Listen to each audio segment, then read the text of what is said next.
Entrepreneur, author, and financial consultant Mark Bernstein helps high-performing entrepreneurial business owners create a vision for the future and follow through on their goals and intentions. Ange Honorato is a business growth strategist who blends psychology and business together to create conscious leaders and business owners who impact the world. Founders Forum is a radio show podcast sharing the real stories behind entrepreneurship as founders discover more about themselves while providing valuable lessons and some fun and entertainment for you. Now, here's Mark and Ange. Good morning, America. It's Mark Bernstein. Unfortunately, Ange is not with us today. She has unfortunately had a death in the family, and she's attending a funeral right now. I like to start off the show bright and sunny. It is a beautiful day in Philadelphia today. It's perfect weather in October. The Phillies are playing tonight as they're going to beat the Atlanta Braves, right, Bobby? Absolutely. Tonight. And we've got the Eagles are going strong. There's all kinds of good things. But at the same time, and I don't like to bring up politics, negatives, religion, any of that kind of stuff on the show. We want to be an upbeat show about the stories of our founders. However, we have this war going on in Israel right now, and there are all kinds of atrocities going on, a lot of human disasters. It's really an unfortunate thing, and I feel like I can't just let that go, that we have to talk about it. So Bobby and I have talked about it a little bit, and what it presents are great challenges in leadership, and we think that's relevant to the show because that's what you need to do in business. You got to roll with the punches, whatever happens. Right, Bobby? Absolutely. And Mark, and number one, thank you for having me on the program. Really looking forward to it. Yes, and I will formally introduce you in a minute or two. But when you think about the 1,200 plus men, women, and children that have been killed, in these last few days, it really does tug on the heartstrings and really does bring about the bigger issues and challenges that we have getting through our day-to-day lives, whether it's here in America or abroad. Right, and there's dark and light in the world, and it always has been that way, and it's always going to be that way. So we try to emphasize the light. As entrepreneurs, we try to focus on the positives, but we have to deal with the underbelly as well. So I have a couple of quotes from someone we both agree is one of the greatest leaders probably ever in the world, Winston Churchill. And there's one that I just want to quote. We won't discuss this one too much, but it's a great one that I came across. The empires of the future are empires of the mind. And I love that because I think it's all about everything starts with creation, and creation could start in the soul, but it definitely starts in the mind. And that's what entrepreneurs do. Your business is a great example of that. We're going to talk about that, how you came across your business. But the other one that I think is really relevant, and where did it go? Just lost it. Here we go. Courage is what it takes to stand up and speak. Courage is also what it takes to sit down and listen, from Winston Churchill. So there's a lot of people, especially with, this polarized world that we're in, want to look at the war and take a side. And, there's no question that Israel was attacked. There's no question that they're a victim in this situation. But now they're attacking back, and there's going to be a lot to be said about that. And, I think it's just as important, obviously, to lead, but also to listen and to understand what's going on and to lead with sensibilities. What's your take on that quote, Mark, Bobby? I think when you look at the highest form of leadership, and this is one of those areas that Prime Minister Netanyahu is dealing with, he's dealing with life and death. Absolutely. As business leaders, we typically we're selling a product, we're building careers, we're empowering people. And so that's why I think when you think about your quote from Winston Churchill, our very best leaders are great listeners. To me, our best leaders surround themselves with really smart people that aren't afraid to give their input. And at its highest form, leaders have to make tough decisions and have tough conversations. And right now that's taking place in Israel. And I don't envy the prime minister for what he's dealing with. And in our lives, we've been around a while. We've seen some things that have been pretty challenging, whether it was 9/11, just 22 short years ago, and then all the way to the Great Recession, and how we have to really gather our information, listen to our network, and formulate the decisions that serve the business well, in this case, a country well, and the men and women that are going to be impacted by it. Really important stuff. Hey, and regardless of your politics or who you think, but I watched President Biden's speech last night. It was about a 12-minute talk. He was angry, and he stood up, and he was. I have a lot of respect for the speech he made as well. Agreed. And that's what it takes right now. Leaders have to take action of all forms, right? Yep. In my case, it was a few years ago starting a company. Well, you got to take action. You got to put your right foot in front of your left. Absolutely. You got to surround yourself with good people. But as we've already said, this is some of that real tough stuff that we see in life, unfortunately, all too often lately. And good luck to everybody, and be safe. Well, thank you for your thoughts on that, Bobby. I appreciate that, and it's clear you've been thoughtful about it. And now let me introduce you. So Bobby Keys is here. He is, and I want to tell you how we met as well, because I think it's an important thing to think about, and I'll let him expand on this as well. But he is the founder and owner and CEO of Elite Salons and Suites. It's a great story behind that. He's going to tell that story. And I will just really briefly, let's do a little plug for the Sattel Institute. So that's how Bobby and I met. I'm a new member of the Sattel Institute, although I know Ed Sattel, who created the Institute for over 40 years, I believe. And Bobby is an original member, I think, of the Sattel Institute. And maybe just say a word about that, and then we'll get into your story. Yeah, it was during a different time of my professional life. I was the vice president general manager at Enterprise Holdings here in the Philadelphia market. And like everything that we do in business, it's your network. And I was introduced to the Sattel Institute, asked to attend a meeting and tell my story. And as you know how infectious Ed can be, within 5 minutes, I said, there's a lot of good stuff going on out there. And, life takes us a lot of different ways. And I've always valued a network. And when you look at the network of leaders that we have at the Sattel Institute, pretty impressive. And when we all come together like we do at our conferences, we all walk out a little bit smarter, a little bit better equipped to run our businesses, be leaders in the community within our businesses. And to me, that's invaluable stuff. Not to mention the great work that we're doing, putting necessary funds into the nonprofits in our region, which really do a lot of the tough work that helps folks that have various challenges from poverty or illnesses or whatever. Too many people aren't getting enough food every day, Mark, right? So we need leaders to step up and make the communities better. Ultimately, it's about business leaders doing good, is what it is. And by the way, a little plug, sometime soon, we're arranging it. Ed Sattel will be a guest on the show as well. That's great. So it's going to be wonderful. You might have to extend a program for that one. I understand. Sometimes we do part one and part two. That may be a part one and part two. So Bobby is, as I mentioned, is the founder of Elite Salons and Suites, and he grew up in North Philadelphia, humble beginnings, I would say. You want to talk a little bit about your childhood and how you got to Enterprise, and then how you went on to create Elite? Sure. Thank you, Mark. That'd be great. I'm one of five. My dad was a high school dropout, wound up in the Army when he was 16 years old. My mom was a graduate of Little Flower High School, but they had a vision of sending all of their children to college. And was born in North Philly, and I'm a row home kid. We moved from a row home community with no trees and no grass out front up to Northeast Philly, where we had a little bit of grass and a driveway where we could play as kids. I attended Father Judge High School, was fortunate enough to play football there.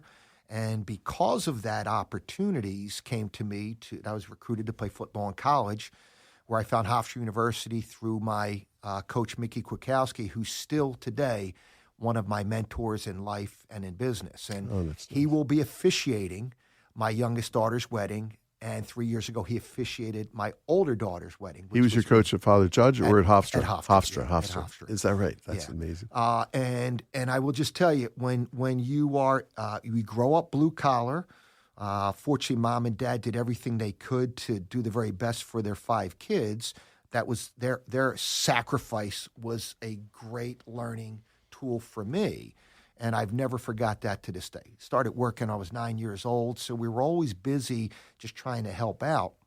And, whatever money I made through high school and college, gave it to mom and dad to help pay the bills. And again, great life lessons.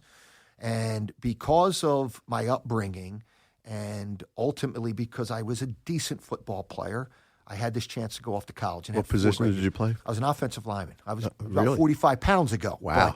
But yeah. 45 pounds more ago. Yes. Just to be clear. Yeah. Don't want to carry that weight when you don't have to. Yep. And that's where I really had the opportunity to springboard with what I wanted to do going forward. Yes, we were very successful as a team. Yes, I had great leadership. Yes, I had great teammates. But it gave me an opportunity when I came back to Philly to start a career. What do we do when we get out of school? We try to find a job that hopefully becomes a career. I found a company, a small regional company, about $100 million company that was opening in Philadelphia in 1985. I was their first employee at Enterprise. And segue forward 33 years, I spent about... Enterprise was a regional company at that point? We were probably in about 7 or 8 markets at that point. Based out of where? St. Louis, Missouri. Right. Family-owned company. The Taylor family owns Enterprise. Still do. Yeah. They're on 3rd generation. Chrissy is Jack's granddaughter and is doing a great job running the company. And I was there when we rented our first car. 33 years later, I was responsible for 1,600 people, managed 165 locations. That's amazing. And when I retired, we had 43,000 cars and trucks in service throughout the region. I'm so glad I have you here because on my own, I became fascinated with Enterprise because every time I've rented a car from them, you meet these really interesting young people who are not just interesting, but interested. And they all, most of them know that that's a springboard. And because I asked, why did you work for Enterprise? They said, because the training is so great. And whatever I end up doing in life, it was sort of like me at American Future Systems with Ed Sattel. Yep. Great training for life that lasted forever. And I've tried to not hire them away from Enterprise, but say, listen, when you're ready to move on, give me a call. And I've had some interviews with some of them and very interesting people and very interesting model. Yeah.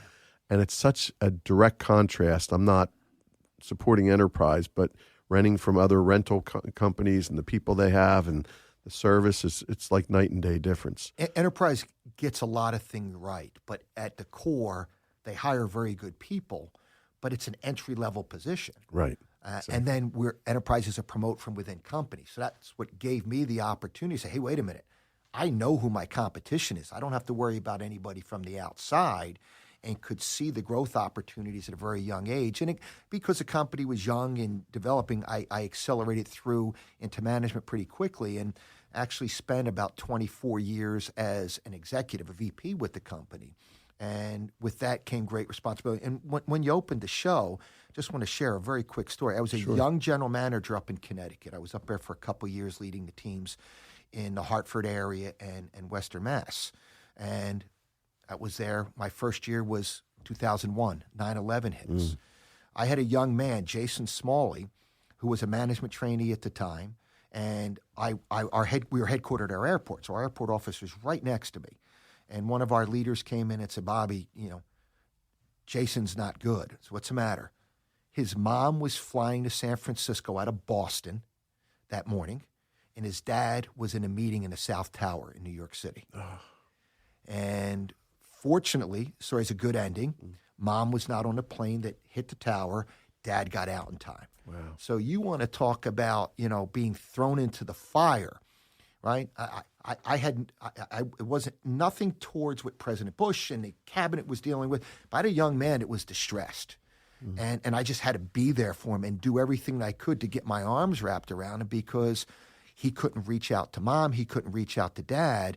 And so we just kind of sat him down, and I wanted him to go home and just in case the phone was going to ring, and he didn't want to do that. But that day, that story had a good ending to it because Mom and Dad were fine. Yeah. One of my good friends and college teammates, Courtney Walcott went to work that day.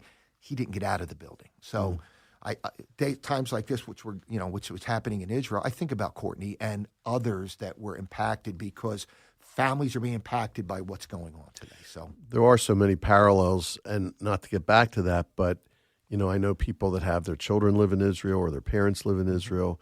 A lot of concerns about getting in touch with them, and and at the end of the day, it's terrorism. It's the same. It's a terroristic attack, and people affected by that, and it's just one of the most upsetting things that can happen in the world. But But anyway, so it was a great learning experience at Enterprise. Terrific. And so you retired from Enterprise, correct? In 2018, I retired after 33 years with the company, which my good friends call me a dinosaur. Who spends 33 years with a company? Right. Well, I did, and happened to be married 33 years to my wife Phyllis. So it's a good it's a good number for me. That's these great. days. Yeah, I'm 33 years too, by the way. There you go. Married as well. Congratulations. So thank you. You too. 34 is coming up for me next month. Yep. So you left there. Did you leave with the intention of retiring, or did you leave with the intention that you're going to start something else at this point? In my mind, I always wanted it what I call a chapter 2. Yes. And retirement lasted about 6 weeks because I was sitting around one day not knowing what to do because, you do the same thing for 33 years, right? It becomes your life. Out the door every day, 5:30, 6 o'clock in the morning, home late at night, loved what I did. And all the while raising a family, and it just had great balance, even though it was still imbalanced. But I always knew that I wanted a second chapter. And at 55 years old, when I retired, I knew I had time. And ultimately, I thought I wanted to run a broken company. I thought within my network, somebody would say, hey, Bobby, we've got a company over here that's not doing well. And then I just said, all right, well, let's see. And then this opportunity came to me and was introduced to a series of businesses, which is when I was introduced to the salon suite business. Real short and sweet. What makes it great, I am bringing beauty professionals into business ownership. And that is super empowering for me and super empowering for these men and women. 94% of my business owners are women, a lot of them being single moms. They are making life-changing money being out on their own now. It's a great story. And right after our break, which we're going to take now, I actually want to backtrack a little bit to the transition from Enterprise to 6 weeks of retirement to Elite. So with that, let's have our commercial break, and we'll be right back. Ready to elevate your salon game? Elite Salons and Suites redefine success as a select group that's truly superior in abilities and qualities. Imagine owning your salon with none of the upfront costs. Each Elite Suite is a canvas to reflect your personality, fully equipped with everything you need. Shampoo bowls, styling chairs, and more. The design is high-end, creating a luxurious experience for your clients. But it's not just about space. It's about your success. With business coaching, mentorship, and retreats, we've got your back. And the perks? You get more amenities here than anywhere else. Online scheduling, cleaning service, a well-stocked break room, and supportive community like no other. Join the Elite and own your success. Visit EliteSalonsAndSuites.com today. We are back on Founders Forum with our guest today, Bobby Keys. And Bobby, right before the break, we were talking about the transition, and you didn't just become an entrepreneur 6 weeks after you left Elite. I mean, that you left Enterprise. I know from talking to you that you had an entrepreneurial spirit. I know that the group of people, the 1,600 employees that were under your command, you looked at that as you're the leader. And I know you had an entrepreneurial spirit. Let's talk about that and then how that got applied to starting Elite. Well, Mark, I will share things that are critically important to me. Number one, working for Enterprise, it was a decentralized structure. And Andy Taylor, who was our chairman and CEO, made it very clear to me. He said, Bobby, this is your business. I want you to run this division like it's your business. And that started with me taking great ownership in what I believed was the core values of leadership. It was doing the right thing for the business, but in doing so, doing the right thing for your employees and your customers.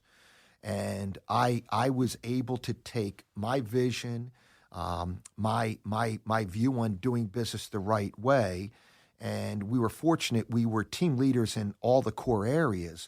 But most important to me was making sure that our client got a great experience when renting a car, because there's transactional business and then there's service-driven business. And renting a car, you can walk in anywhere, rent a car, or you can come and have an experience. And I like to think that I bring those same skills and traits into Elite, and why I'm leading a team of 4 people, not 1,600. we now have roughly 200 business owners that we've been able to bring in the business. And we're not transactional. And I think that's when you talk about an entrepreneur, it's my business, if you will. I mean, I am the owner. I viewed my time in enterprise as the owner, but the Taylor family owned the company. But this is mine. And I get to instill my vision and what I believe is the right way to do business. And we are engaged. I am in my locations talking with our folks. How can we help you? We have breakfast and lunch coaching sessions, 2 seminars a year. My goal, like an enterprise, is to take these men and women and change their lives. And we're in just 4 short years, we're doing that, because when you look at the business, the way it's set up, the traditional salon, the professional pays a portion of their revenue back to the salon, upwards of 60%. With us, it's just rent. Now, they get a lot for their rent. We do it different than others, and I like to think we're doing it better because that comes back to our brand, my personal brand, what I stand for, but also the brand that I want Elite Salons and Suites to be known for, so that our business owners are very comfortable saying, you got to come do business with Elite. They treat us different. I want to go back to that, but I want to back up again just for a second, because you said something really important. You said, essentially, I worked for a company for 33 years that supported me being an entrepreneur in a decentralized structure within the company, which is amazing, first of all, to be able to find that and have that experience. And by the way, thank you for my rental experiences there, because I'm realizing as I'm speaking that you're probably directly responsible for the I hope in some form. I'm sure. So, and then you created a company 6 weeks after you left there, unknowingly, because I'm sure you weren't extremely conscious of this at that moment, that you were going to be creating many more entrepreneurs and having a business that really creates and supports entrepreneurialism. Well, Mark, I think the key is there were things that made sense. I managed 165 locations. Well, I'm now managing properties. Right. I have to recruit and retain people. They are not employees, but we still have to go out and find these professionals and then sell them on what we're going to do for them, and then ultimately give them a great experience so we retain them, so we can go out and continue to grow and open more locations. And that carried right over. So what do I know about the beauty industry? Not much. What do I know about empowering people and motivating people? That's where I think my strengths as a leader really show out. So it's really interesting. So tell me about the evolution of the business. So you went out. How did you start it? Well, what made it great was, I mentioned earlier, I was Enterprise's first employee in 1985 when they opened their doors. This business has been around for 30 years, this model. It's just that the way it was regulated in Pennsylvania, New Jersey, it really was cost prohibitive for this model to exist. Won't bore you with the details. So I got in on the ground floor, kind of like I did. Now, there were other companies that had started, but we saw this as an opportunity to take a blank landscape. Pennsylvania, 5th most populated state in the country. Right. New Jersey, most densely populated state in the country. Demographics, terrific, Southeast PA, and certainly in New Jersey. So I said, I saw Enterprise do it. Now, I'm not renting cars, but when you think about, where the markets are, I knew exactly where I wanted to start with my first 6 locations, and we made a big splash. Fortunately, I had enough capital to finance most of that on my own, because it's not an inexpensive business. And then from there, we put our plan together for what is our long-term growth strategy. No different than when I was put in a position of influence at Enterprise. Okay, what's the vision, Bobby? Everybody's looking at you as the leader, now the owner. Where are we going? And it's easy to say, come follow me, but I have to have a clear, concise plan on what the vision of our company is, and how quickly we're going to get there, and how we're going to execute each and every day and get the details right. And so it happened in a relatively short period of time. How did you find that model? Were you familiar with the beauty salon business before? I was not, other than I get my hair cut every 2 to 3 weeks in a traditional salon, and Liz Denoncourt has been cutting my hair for 20 years, so I'm a creature of habit. Worked for a company for 33 years, married for 33 years, same woman cuts my hair for 20 years. So I like doing business. She's not part of Elite, I think. She is. She's one of our owners. Okay, good. And she owns a very large suite of ours, which again is a differentiator from us and our competition. That's great. But I got a call through the network one day and said, "Hey, Bobby, I heard a lot of great things about you. I know you're retired. Can we grab a cup of coffee? I want to talk to you about some opportunities."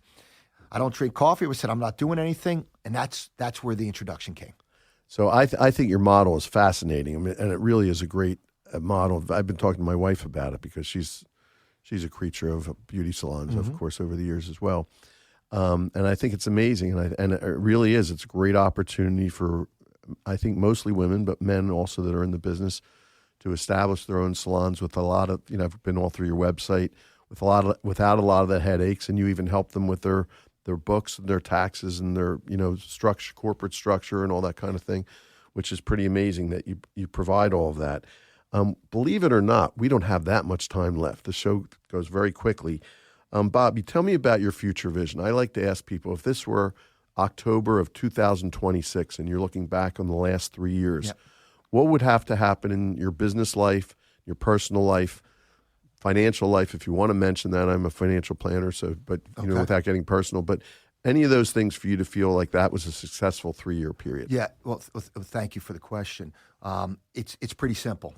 We have 10 locations now throughout Pennsylvania, southeastern PA, and New Jersey. I want to have 20 by the end of 2026. And while that's a lofty goal, listen, I've always been someone that dives in the deep end of the pool. Sometimes that's a good thing. Sometimes it's not a good thing. But, you got to take some risks in life. I will tell you, Mark, very similar to my time at Enterprise, I work with great people. Now, these were business folks at Enterprise looking for a career. Now, these are business owners that are artists at the core. Their energy, enthusiasm motivates me every day. The relationships that they have with their clients is something. And I worked for a company that believed in customer service at its highest level and was fortunate to lead teams that were number one at Enterprise. So I can bring customer service to this business. These, our owners are fantastic. 20, 30-year relationships. You don't leave your hairstylist, your lash tech, your massage therapist. So now we have one of the real core foundations to business, client retention. How can we build on that? How can we set your prices accordingly? How can you market that? How can you continue to grow? And I need their help to accomplish those goals by the end of 2026 because I need them to advocate for me and Elite and our team. By the way, one thing you didn't want to say, you didn't say, I don't know if you said it, but I'll say it, your locations are beautiful. Yes, thank you. They're built magnificently, and you couldn't go into a nicer salon. So I'm sure the owners love that, and of course the customers love it. They do. So, you have to have that wow factor, and we want to model ourselves after the Ritz-Carlton of Four Seasons, right? And that we want to be the premier offering in the industry. One last real quick question, and we got to do it quickly. Your legacy, what would you like to see that to be? I've always been involved in the community. That's one of the great things that Enterprise expected of its leaders, and spent a lot of time with the Urban League, the United Way, and several other nonprofits. But I number one, on the business side, would love to be able to hand this business to my children. So that's a long-term kind of plan. But also, as many leaders in this market do, we've all got to find a way to give a little something back and make our communities better each and every day because they need our help. Bobby, we started out talking about leadership. You're a great example of leadership in both in business and in the community through your philanthropic work, and thank you for being here today. Thank all of you for listening today on Founders Forum, and we'll see you again next week. Mark, it was a pleasure. Thank you.